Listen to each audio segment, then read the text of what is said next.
వలిన్నిసా స్త్రీలకు కూడా హక్కు ఉంది,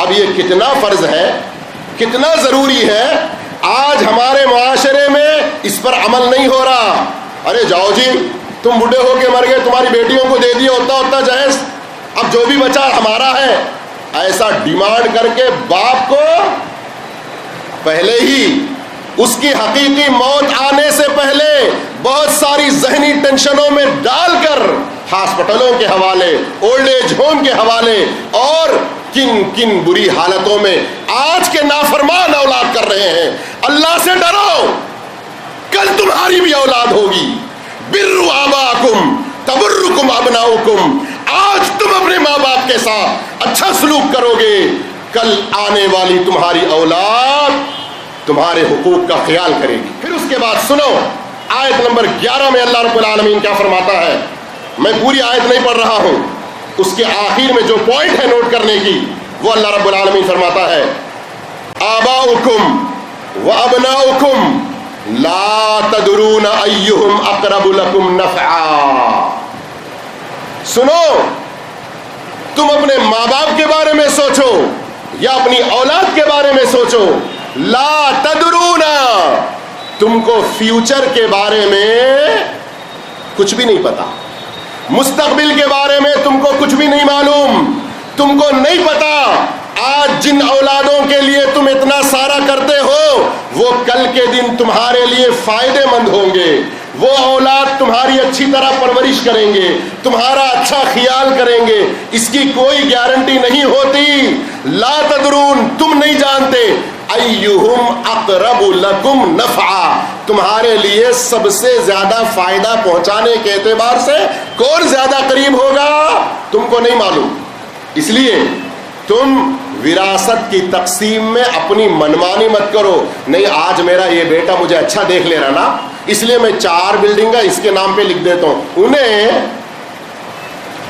یا مجلس گالی دینا اچھی بات نہیں ہے، آج کل جو عادت چل پڑی ہے، انہیں 4 گالیاں چھوڑ کے آج تک مجھے دیکھنے نہیں آیا، اسے میں آگ کر دیتا ہوں۔ تجھے حق نہیں ہے، باپ کو، کسی باپ کو حق نہیں ہے کہ کسی لڑکے کو آگ کر دے، وراثت سے محروم کر دے، اور کسی باپ کو کوئی حق نہیں ہے کہ اپنی مرضی سے جتنا چاہے لکھ کر دے دے۔ یہی بات ہے اس کے اندر۔ پھر اس کے بعد اللہ نے فرمایا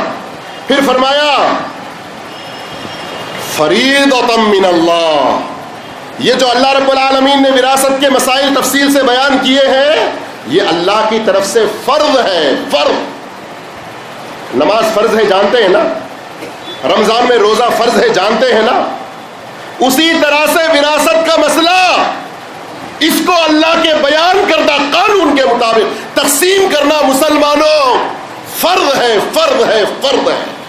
یہ 2 آیتیں ہی نہیں، اور آگے آؤ، تم اپنی منمانی کرو گے تو سنو، ان اللہ کان علیما حکیما، اللہ نے یہ جو فیصلہ دیا کہ کس کو کتنا ملنا ہے، کس کس کو ملنا ہے، کس کس کو نہیں ملنا ہے، یہ سب اللہ تعالیٰ کسی پر ظلم و زیادتی کر کے نہیں اور کسی طرح انجانے میں نہیں، علیمن، وہ اللہ پاسٹ بھوت کال کو بھی جانتا ہے، ورتمان پریزنٹ کو بھی جانتا ہے، بھوش فیوچر کو بھی جانتا ہے، مستقبل کو بھی جانتا ہے، وہ بہت خوب جاننے والا ہے، ہر طرح کا علم رکھنے والا ہے۔ اس اللہ نے یہ فرض کیا، اس لیے تم یہ مت سمجھو ارے نہیں جی میری عقل یہ بولتی، ارے پورے اتنے 50 بڑے بڑے کنٹریوں کے پورے بڑے بڑے مفکرین بیٹھ کے یہ لا بنائے ہیں جی، اس لیے وہ لا کے اوپر چلنا ضروری ہے۔ نہیں، اللہ نے جو لا اتارا ہے تو اس کا پابند ہے، اگر تو اس کے خلاف ورزی کرے گا اللہ کے پاس ایسا پکڑا جائے گا کہ آج کی تقریر میں سنی ہوئی یہ باتیں ساری اس موقع پر بھی یاد آ جائیں گی۔ پھر اللہ نے کیا فرمایا، حکیمہ، وہ اللہ بہت حکمت والا ہے۔ حکمت والا کیا مطلب؟ ہر چیز میں جو اس نے فیصلہ دیا، کس کو کتنا دینا، کس کو دینا تو کیوں دینا، کس کو نہیں دینا تو کیوں نہیں دینا، کسی کو ڈبل کہا للذکر مثل حظ الانثیین، کب کب کن کن موقعوں پر لڑکے کو لڑکی سے زیادہ ملے گا، یہ سارے اس کے فیصلے حکمت والے فیصلے ہیں، حکمت والے فیصلے۔ اس لیے اللہ کے اس فیصلے کی بغاوت کرو گے تو گویا اپنے آپ کو تم کیا سمجھ رہے ہو. پھر اس کے بعد کی آیت جس کے اندر اللہ رب العالمین نے میاں بیوی کو، شوہر مر گیا تو بیوی کو کتنا ملتا، بیوی مر گئے تو شوہر کو کتنا ملتا، وہ لمبی آیت ہے، آیت نمبر 12. اس کے آخر میں کیا فرماتا ہے غور کیجئے، غیر مضار. یہ جو آستی، یہ جو ترکہ وراثت، اس کی تقسیم وصیت کے بعد، قرض کی ادائیگی کے بعد، لیکن تقسیم کرنے کے موقع پر غیر مضار، کوئی کسی کو نقصان نہیں پہنچائے گا. آج پہنچا رہے نا، اجی تم دے دیے نا جی ابا بیٹی کو جہیز میں وہ گھر دے دیے نا، اب میرے کئی کو ڈبل گھر نہیں ملتے، میرے 3 گھر کئی کو نہیں ملتے، تم اترے نا تو وہ پراویڈنٹ فنڈ میں سے مجھے ایک 10 لاکھ اب کئی کو لکھ کے نہیں دیتے. آج بیٹوں کے یہ ڈیمانڈاں، باپ ابھی زندہ ہے، اتنا کرنے کی وجہ سے کچھ ملا ہے، یہ شکر مندی نہیں ہے، اور زیادہ بغاوت. اللہ سے ڈرو، اللہ سے ڈرو اس معاملے میں. غیر مضار، کوئی کسی کو نقصان نہ پہنچائے. وصیۃ من اللہ. آیت نمبر 11 جہاں شروع ہوئی نا، وہاں کیا ہے، یوصیکم اللہ، اللہ تمہیں وصیت کرتا ہے. اور یہاں پر بھی فرمایا آیت نمبر 12 کے اخیر میں، وصیۃ من اللہ، یہ سارے اللہ کی طرف سے وصیتیں ہیں، تم ان کا پورا پاس و لحاظ رکھو. غور کرو ذرا، نصیبا مفروضہ، فریضۃ من اللہ، ان اللہ کان علیما حکیما، غیر مضار، غیر مضار، وصیۃ من اللہ. کیسے کیسے یہ الفاظ ہیں. آج واٹس ایپ استعمال کرتے ہو نا، فیس بک استعمال کرتے ہو نا، ارے وہ گیانی کتنا بڑا بہترین جملہ بولا یار، ارے کیا حکمت کی باتیں بولے انہوں. بہت ہم لوگ تعریفیں کر لیتے رہتے. کبھی قرآن کو بھی سمجھنے کی کوشش کیے؟ پیٹھ پیچھے ڈال دیے قرآن کو نا. ہر چیز پڑھنے کی آج عادت، صبح اٹھتے ہی بیڈ ٹی کے ساتھ نیوز پیپر سامنے ہونا. لیکن اللہ نے جو نیوز آپ کے لیے بھیجا اس کی آپ کتنی فکر کر رہے ہیں؟ پڑھو. اب آؤ، یہ وصیتیں، یہ فرض، یہ ضروری احکام، ان پر عمل کرنے کے بارے میں اللہ رب العالمین نے کیا کہا؟ تلک حدود اللہ، یہ اللہ کی حدیں ہیں. کس کو کتنا ملنا، کیسا ملنا، یہ ساری جو کچھ تفصیل اللہ بتایا، یہ اللہ کی حدیں ہیں. اللہ کی حدوں میں کسی کو ذرا برابر بھی کچھ تبدیل کرنے کی گنجائش نہیں ہوتی. اب جو تبدیلی نہیں کرتا، اللہ کے فریضے کے مطابق عمل کرتا، اللہ پہلے اس کو خوشخبری سنا رہا ہے. لیجئے ہم بھی آپ کو خوشخبری سناتے ہیں. آج کے بعد، اس تقریر کے بعد اس پوائنٹ کو ذہن میں رکھیے. اب تک دلوں میں جو بری نیتیں تھیں ان کو صاف کر لیجئے کہ نہیں میں بیٹا، بڑا بیٹا میں پورا میرے کچھ ہونا. کئی کو بولے تو میں اتنے سال سے میرے بابا اماں کو دیکھتے آ رہا ہوں نا، ایسے ہی بولتے نا. ارے تو اتنا چھوٹا، ابھی تو میرا حصہ ہونا بول کے بول رہا، 15 سال سے تجھے بھی میں پال رہا تھا نا. رے بڑے بھائیاں بعض جگہوں پر ایسا ڈیمانڈ کر کے سب حاصل کرنے کی کوشش کرتے ہیں. نہیں، سنو، اللہ کے اس فیصلے پر عمل صحیح کرو گے، اللہ کتنی بڑی خوشخبری دے رہا ہے. فرما رہا ہے اللہ تعالیٰ، وَمَن يُطِعِ اللَّهَ وَرَسُولَهُ، وراثت کے ان مسائل میں بھی جو اللہ رب العالمین کی اطاعت کرے گا، رسول کے بتائے ہوئے صحیح طریقے پر چلے گا. اطاعت رسول صرف نماز میں ہی نہیں، اطاعت رسول صرف روزے میں ہی نہیں، اطاعت رسول صرف تجارت میں ہی نہیں، وراثت کی تقسیم میں بھی اللہ کی اطاعت اور اللہ کے رسول کی پوری پوری اطاعت کرو گے تو کیا ملے گا؟ یدخلہ جنات تجری من تحتها الانہار، اللہ تمہیں ایسی جنتوں میں داخل کرے گا. اللہ اکبر. اللہ ہم سب کو جنت الفردوس میں داخلہ نصیب فرمائے. یا اللہ آج کی اس محفل میں شریک ہونے والے سبھی مرد و خواتین کو تو اپنی جنت الفردوس میں داخلہ نصیب فرما. الہ العالمین جنت الفردوس کے اہل بننے کے لیے جن نیکیوں کی ضرورت ہے وہ سارے کرنے کی توفیق عطا فرما، اور ہم سب کو تیرے وراثت کے بتائے ہوئے تفصیلی مسائل کے مطابق عمل کرنے کی توفیق عطا فرما.